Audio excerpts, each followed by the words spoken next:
এখন বলা হচ্ছে ছেলে পুলে নাতি, কোনো হয় না। নাতি কি করেছে? সে কি যুদ্ধ করেছে? ছেলে কি করেছে? সে কি যুদ্ধ করেছে? প্রকৃত মুক্তিযোদ্ধারা এখনো ভাতা পায়। যে ভুয়া মুক্তিযুদ্ধ, যে তার নাতিপুতিও যদি সুযোগ পায়, তাহলে ছাত্রদের আন্দোলন তো যৌক্তিক। ভুয়া মুক্তিযুদ্ধ তো হচ্ছে, এটা তো প্রমাণিত। পরিচ্ছন্ন পরিষ্কারভাবে বোঝা যাচ্ছে যে এটা একটা প্ল্যানের অংশ। কারণ তখন উনি চট করে বাতিল করে দিয়ে দিলেন ওই মুহূর্তে আন্দোলনকে থামাবার জন্য। বাতিল করার পরে ওনার যেটা মনে হলো, আমি এখনো যেটা বুঝি, মুক্তিযোদ্ধাদের সন্তান এবং তাদের কোটা বলে উনি আসলে জাতিটাকে বিভক্ত করেন সবসময়। এটা এ পুরো জাতি 53-54 বছর পার হয়ে যাওয়ার পরে এই জাতিটা একটা জাতি। এই জাতিকে ধারণ করার জায়গাটা আমাদেরকে আরো বেশি অর্জন করতে হবে। উনি এই যে কথাটা বললেন যে কোর্ট অর্ডার করলে এটা আর কিছু করার থাকবে না, কোর্টের অর্ডার আগেও বদল হয়েছে, আমাদের যুদ্ধাপরাধীদের বিচারের সময় বদল হয়েছে, জনগণের দাবির কারণে বদল হয়েছে। তেমনি এখনকার ছাত্ররা নিশ্চয়ই তাদের সেই শক্তি আছে এবং তারা সেই সক্ষমতা প্রমাণ প্রতিদিন করছে।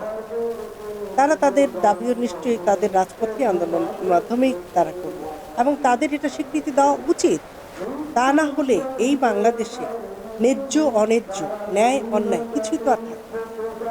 ছাত্রদের আন্দোলনকে আমাদের স্বাগত জানানো উচিত, তাদের সাথে বসা উচিত, তাদের কথা যুক্তি সহকারে মনোযোগ সহকারে শোনা উচিত এবং সেই বিষয়ে, যেহেতু তারা সংস্কার চেয়েছে, আমরা বাতিল বলছি আর আমরা মুক্তিযোদ্ধা বলছি, বারবার করে বলছি মুক্তিযোদ্ধা কোটা থাকতেই পারে এবং এটা তো খুবই সত্যি কথা।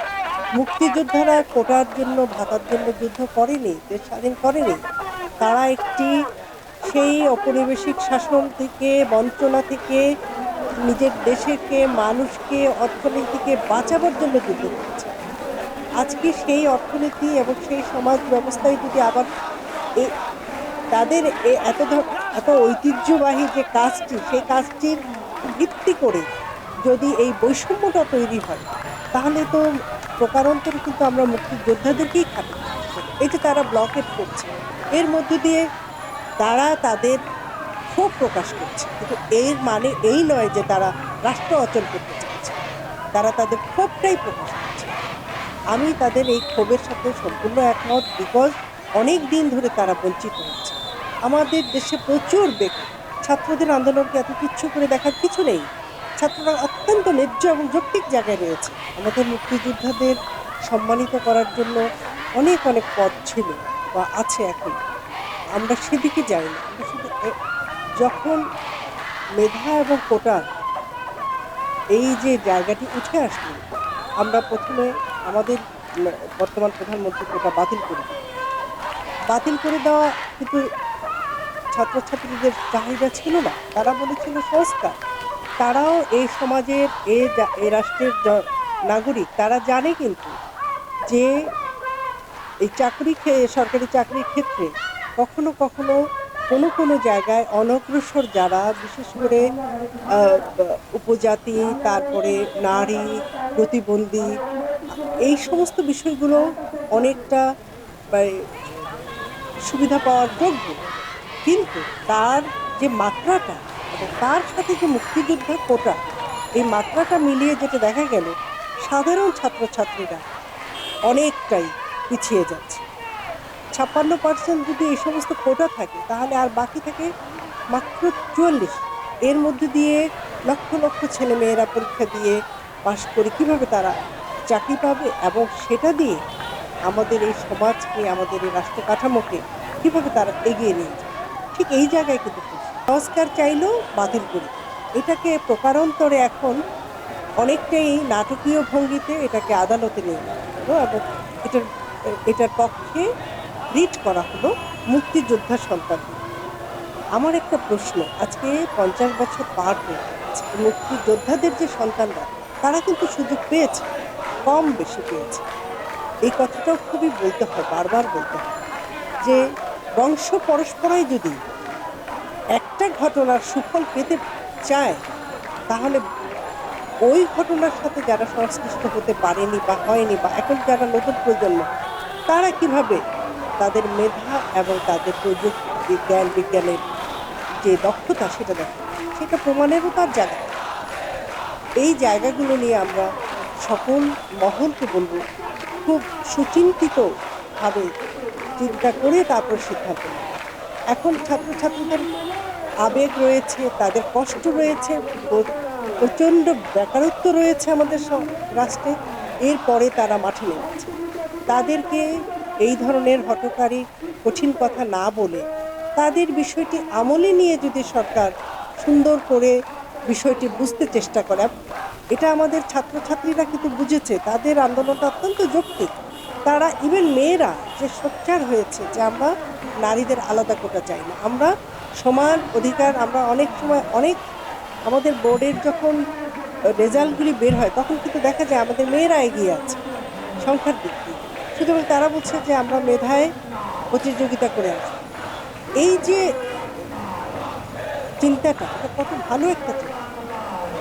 আর আমাদের এখানে কি হয়েছে, আমরা মধ্যখানে বেশ কিছুদিন বন্ধ ছিল, সেটা 95 পর্যন্ত বন্ধ ছিল, মধ্যখানে বেশ কয়েক বছর। দেখুন এখানে আমাদের বন্ধ ছিল কোটাভিত্তিক নিয়োগ, বন্ধ ছিল কোটাভিত্তিক নিয়োগ বন্ধ ছিল। তাতে করে রাষ্ট্রের এমন কোনো ক্ষতি হয়েছে, মেধা দিয়ে, যারা দক্ষতা দিয়ে, জ্ঞান দিয়ে, লেখাপড়া দিয়ে, যারা যোগ্যতা প্রমাণ করে যারা আমাদের সরকারি চাকরি কোটায় এসেছে, তারা কিন্তু দেশের উপকারই করেছে। তারপরে 95-96 থেকে শুরু হলো 2024 পর্যন্ত এই নিয়োগ চলছে। এমন নিয়োগগুলো কি এমন নিয়োগ হয়ে যাচ্ছে, দুর্নীতি এবং তদবির বাণিজ্য, তার মধ্যে ইভেন আপনারা শুনেছেন টাকা দিয়েই চাকরি, সরকারি চাকরি, তাও নাকি টাকা দিয়ে। আরেকটা আছে, আপনি যত মেধাবী হন, আপনি যত কিছুই হন, যদি এখনকার সেশন ধরে যারা চলছে তাদের আবার পুলিশ ভেরিফিকেশনে গিয়ে দেখা যাচ্ছে যে যদি কোনো ক্রমে সেই মেধাবী ছাত্রটির আত্মীয় বা অভিভাবক ভিন্ন মতাবলম্বী হয়, তাহলে কখনোই একটি স্বাধীন রাষ্ট্রে এগুলি হওয়া উচিত। মেধার বিকাশ যদি না হয়, জ্ঞান বিজ্ঞান প্রযুক্তিতে যদি আমরা প্রতিযোগিতায় না যেতে পারি, আমরা আমাদের যারা মেধাবী তাদের কিন্তু আমরা আরো জ্ঞানী করে তুলব, তাদেরকে আরো উচ্চতর ডিগ্রির জন্য আমরা সরকার, রাষ্ট্র, সরকার এবং সমাজ, পরিবার সবাই চেষ্টা করব।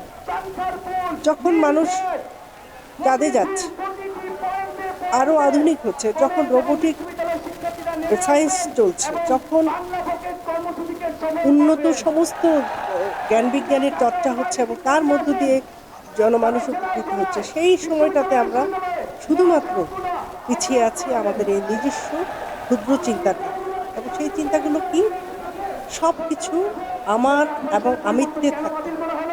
এই যে কোটা, এই যে ছাত্রদের আন্দোলন তখন বাতিল করা হলো, এখন আবার এটা কোর্ট কাছারির মধ্য দিয়ে এবং আদালতে, ছাত্ররা রাজপথে, আদালত থেকে বলা হচ্ছে যে আন্দোলনে আদালতের রায় বদলা। অথচ এই ছাত্রদের আন্দোলনে এদেশে আমরা মাতৃভাষা পেয়েছি। হ্যাঁ, তাদের বয়স কম, তাদের আবেগ বেশি, তারুণ্যের কারণে তাদের হয়তো কখনো কখনো ভাষাগত কিছু সমস্যা থাকতে পারে। সেই জন্য তো আমরা আছি, সেই জন্য তো বড়রা আছে, রাষ্ট্র আছে, সরকার আছে, অনেক প্রতিষ্ঠান আছে। তারা তো তাদের কোথায় অসঙ্গতি সেটা ধরিয়ে দিতে পারে, এখনো পারে সময়। আমার সুস্থ স্বাভাবিক বাচ্চাটি চাকরি পায় না শুধুমাত্র কোটার কারণে। এখন পোষ্য কোটা, মুক্তিযোদ্ধা কোটা, উপজাতি কোটা, নারী কোটা, আঞ্চলিক কোটা, অনেক কোটাকে সংস্কার করা, এটাকে একটা সার্টেন জায়গায় নিয়ে আসা দরকার। আমি তাদেরও পক্ষে, যে প্রতিবন্ধী তারও একটা চাকরি, যদি বুদ্ধি প্রতিবন্ধী না হয়, ফিজিক্যাল হয়, তার একটা চাকরি দরকার। যদি একদম উপজাতি নৃগোষ্ঠী হয়, তারও একটা চাকরি দরকার। কিন্তু দেখেন, সমাজে অনগ্রসর মানুষদের জন্য আমরা সুবিধা দেওয়ার একটা বিষয়, আর মুক্তিযুদ্ধের কোটা একেবারে শুনতে পারি। এবং এখানে যেটা হচ্ছে ধারাবাহিকভাবে এটা চলছে, এটা 50-55 বছর ধরে চলার বিষয় না। আর তার চেয়েও অবাক করা বিষয় যেটা, সেটা হলো যে প্রকৃত মুক্তিযোদ্ধারা কতজন বেঁচে আছে। এখন তালিকায় যারা প্রতিটা সরকারের সময় নতুন নতুন করে মুক্তিযুদ্ধের তালিকা নবায়ন, এবং সেই নবায়নের মধ্যে দিয়ে যারা মুক্তিযোদ্ধা হিসাবে তালিকায় আসে তারা কি প্রকৃত মুক্তিযোদ্ধা? এটা তো একটা হাস্যকর বিষয়। এবং যারা এটা দাবি করে তারা নিজেদের সাথে কি প্রতারণা করে। সম্মান নিয়েও যদি এই ধরনের প্রতারণা করা যায়, মুক্তিযুদ্ধে একটা বিরাট অর্জন, একটা সম্মান, এটাকে প্রতারণার মাধ্যমে পেতে হয় না, এটাকে অর্জন করতে হয় সেই সময়ে সেই প্রেক্ষাপটে উপস্থিত থেকে তাতে অংশগ্রহণ করে সেটা অর্জন করতে হয়। এটা শুধুমাত্র সরকার দল করলে, অথবা এখানে যেটা আছে আমাদের এখানে মুক্তিযুদ্ধের পক্ষের শক্তি যারা বলেন তারা আর সমস্ত শক্তিকে একেবারেই তুচ্ছ করেন। একজন প্রচণ্ড শিক্ষিত মানুষ হয়তো মুক্তিযুদ্ধে যেতে পারে, তাকে কি আপনি খারাপ ভাববেন? এখন তার সন্তান, তার নাতিপুতিরাও কিন্তু অসম্ভব মেধাবী হবে, তারা কিন্তু কোটা নাই বলে তারা চাকরিটা পাচ্ছে না, বঞ্চিত হচ্ছে জাতিটা। আমাদের এই জায়গাগুলোকে খুব সূক্ষ্মভাবে চিন্তা করা দরকার। তবেই আমি মনে করি যে এই কোটা বৈষম্য এবং কোটা সংস্কার, ছাত্রদের যে যৌক্তিক আন্দোলন, তার সাথে সরকার নিশ্চয়ই দেখছেন, পর্যবেক্ষণ করছেন, এটার একটা সুসমাধান হওয়া উচিত বলে আমি এই মুহূর্তে সরকার প্রধান উনি বলতে পারতেন যে আমরা দেখছি, কিন্তু উনি বলছেন লেখাপড়া বন্ধ করে রাজপথে আন্দোলন করে কিছু হবে না। এই কথাটা, রাজপথে আন্দোলন করে তো উনিও ক্ষমতায় এসেছেন। এখনকার নির্বাচনগুলো নিয়ে আমি কিছু বলছি না, কিন্তু রাজপথে আন্দোলন করে তো উনিও ক্ষমতায় এসেছেন। রাজপথের আন্দোলনকে তো ওনার তুচ্ছ করে দেখা উচিত। আর এইভাবে ছাত্র বিশেষ করে আন্দোলনটার সাথে জড়িত, তারা আমাদেরই সন্তান, তাদের প্রতি আমরা কঠোর হলে আমাদের কিন্তু জায়গাটা কিন্তু মানায় না, এটা কিন্তু আমরা পারি না।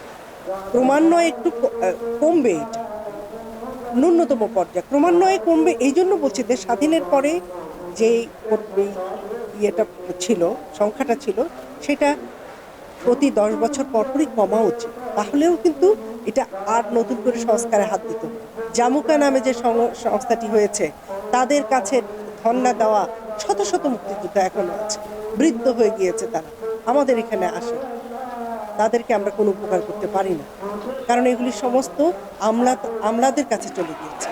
একজন টিউনো, তার কি বা বয়স, কিন্তু সেই নাকি যাচাই বাছাই কমিটির একজন অন্যতম কর্মকর্তা, এবং স্থানীয় মুক্তিযোদ্ধারা কেউ আছেন কেউ নেই। টোটালটা সরকারি দল নিয়ন্ত্রণ। তো সরকারি দল নিয়ন্ত্রণ করলে সেখানে প্রকৃত মুক্তিযোদ্ধাই তো নেই। প্রকৃত মুক্তিযোদ্ধা মারা যাওয়ার পরে, বয়স হয়ে যাওয়ার পরে 60-70 হাজারের মতো মুক্তিযোদ্ধা থাকতে পারে গেছে। আমি ভালো করে শুনেছি, মুক্তিযোদ্ধার মুখেই শুনেছি। অথচ এখানে এখনো 2 লাখের উপরে হিসাব করা হয়। এবং তাহলে বাকিরা কারা? জনগণের প্রতি যিনি আস্থা রাখেন না, তো তিনি তো বিচ্ছিন্ন। তো বিচ্ছিন্ন একটা মানুষকে কোনো না কোনো শক্তি তো ধরতে হবে।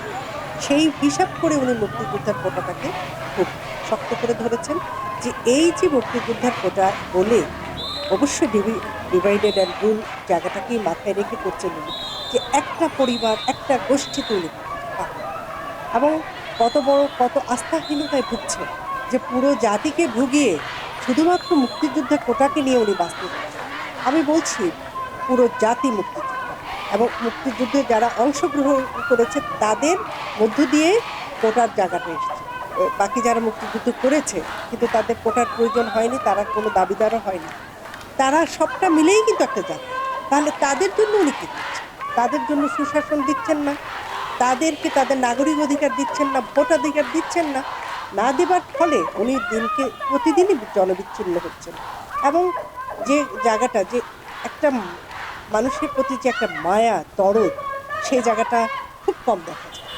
উনি শুধু উন্নয়নের পর উন্নয়ন করে যাচ্ছে, কিন্তু প্রান্তিক পর্যায়ে আমাদের দেশের গরিব মানুষ, আমাদের দেশের সাধারণ মানুষ, রিক্সাওয়ালা, ঠেলাওয়ালা, তারা কিভাবে জীবনযাপন করে সেই বিষয়ে কিন্তু খুবই উন্নয়ন এই সরকার।